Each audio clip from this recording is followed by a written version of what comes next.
Davy Crockett was born in Greene County, Tennessee in 1786. He was the fifth out of 9 children born to John and Rebecca Crockett. When David was 8 years old, John, his father, taught him how to shoot a rifle. He didn't enroll in school until he was 18, and his father forced him to. After a few days in school, Davy got in a fight with the class bully and was scared to go back. So instead, he ran away from home and spent more than 2 years in the woods. When Davy was about to turn 16, he went back home and to help pay off his father's debts. At age 20, he married a woman named Mary Finley, and together they had 2 sons and a daughter before Mary died. A few years later, Davy married Elizabeth Patton, and they had 2 children as well. In 1813, the year after the War of 1812 broke out, Davy signed up to be a mascot for the militia that was under command of Major John Gibson. After there was an attack on Fort Mims, Alabama, Davy joined a mission in Winchester, Tennessee, where he was stationed to get revenge.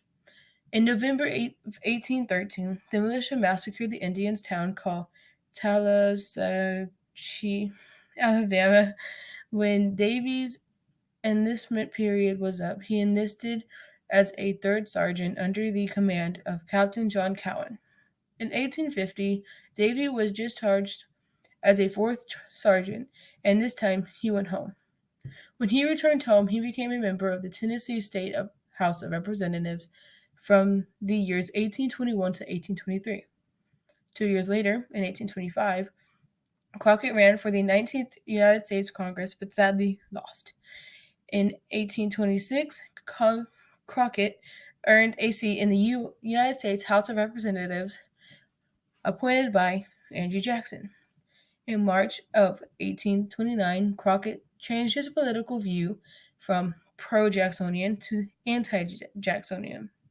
Davy was re-elected in the 21st United States Congress, but failed to get re-elected in the 22nd United States Congress.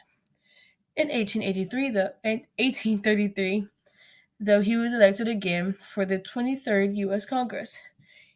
He then attempted to get re-elected for the 24th United States Congress, but failed and didn't run again. During Davy Crockett's political campaign, he exaggerated himself to win the elections. He made himself seem like a folk legend, which to some was true. His sharp shooting and physical stature also helped.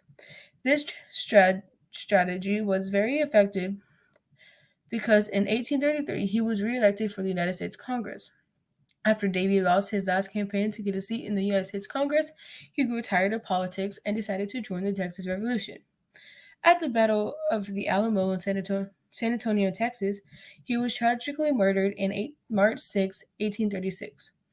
The memoirs of a Mexican author named Jose Enrique de la Pena wrote that Crockett and his comrades were executed, and he wrote, "Died without complaining and without humiliating themselves before their torturers," says biography.com.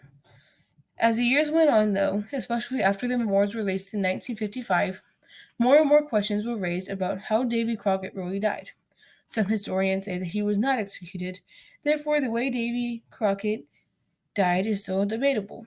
Over the years, Davy Crockett has been in several books and even written in a play during the 19th century.